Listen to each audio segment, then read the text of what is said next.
Good evening, everybody. I'm Mary O'Connor with the Alaskan Aviation Safety Foundation and the National Institute for Occupational Safety and Health. Thank you to Alaska Public Media for allowing us to bring you Hangar Flying. This evening, we are pleased to have David Karalunas back on Hangar Flying.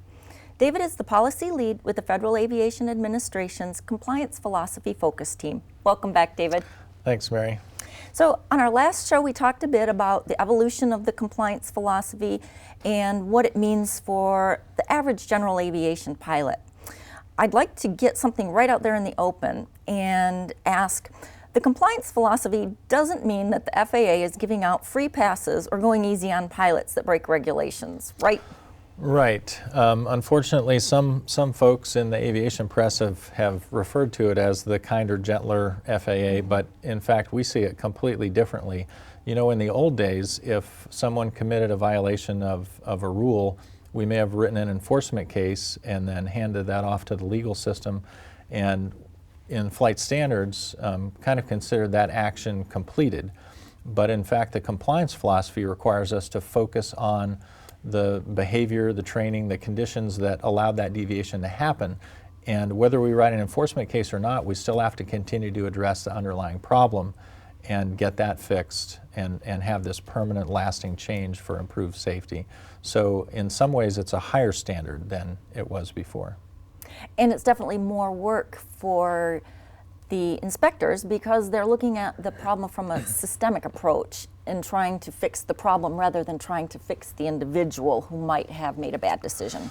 Actually, both solutions may be part of the answer. There are, things in the simple mistakes category, or an individual that's got diminished skills or a lack of knowledge may just need to be addressed with that person. But certainly, as we aggregate information, the de-identified information from all of our safety systems, we look for those systemic problems. And certainly in the air carrier or commercial world, within companies and across companies, we can look for systemic problems as well.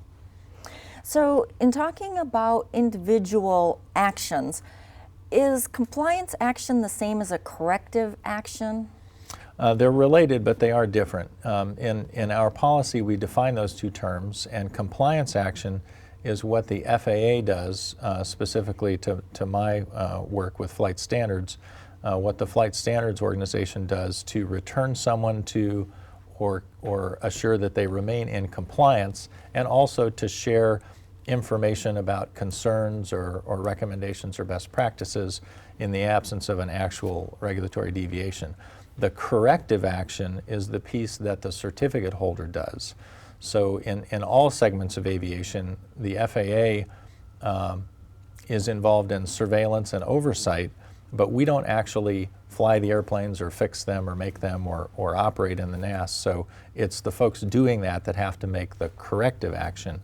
And all the things that you do to get yourself back into and stay in compliance would be corrective actions.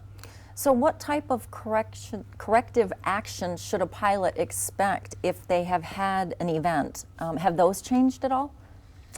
We've changed some of the terminology and we've expanded the use of some tools, specifically remedial training. But the things that we've done in the past and have long had latitude in policy to do, we're just emphasizing those to a greater extent today as the starting point to solve problems. So we may see increased uses of counseling, both oral and written counseling, on-the-spot corrections, just fixing a discrepancy right there and moving on, and certainly for knowledge and skill deficiencies, remedial training for the general aviation folks is the key way to get that accomplished. So speaking of remedial actions, are 709 rides a thing of the past, or is that still going to be a possibility? Yeah, FAA still has the same authority as always to re-examine any certificate under 44709 of the statute. However, that is not a compliance action, nor is it an enforcement action. It's a separate process to determine whether or not a certificate holder has the qualifications and competence to hold the certificate. And what we describe in our policy and our training for our workforce is that if the inspector and a certificate holder and airman working together can identify a particular deficiency, let's say runway signage and markings for somebody that committed a runway incursion of some kind, then that is eligible to be covered by remedial training. But if it's not possible to determine what the deficiency was, either because the airman won't communicate with us or there's just not enough information, then reexamination under 44709 is likely required in order for the inspector to determine what to do next. Okay. Well, thank you for that clarification, because I know a lot of pilots feel like it's an action taken against them, but it's really just to help them and show that they do have the skills necessary to hold that certificate. Well, and it's the FAA's obligation to the public to determine that the folks out there do have the skills and competence to hold the certificates they have. All righty. Well, thank you so much. Appreciate that clarification. You're welcome. We still have a lot to talk about with the new compliance philosophy, so if you don't mind, I'm going to have you back one more time. Certainly. All right. Thank you, David. You're welcome. Ladies and gentlemen, thank you very much for watching Hangar Flying. We hope you've learned something about the new compliance philosophy, and we hope you'll join us next time. Until then, fly safely.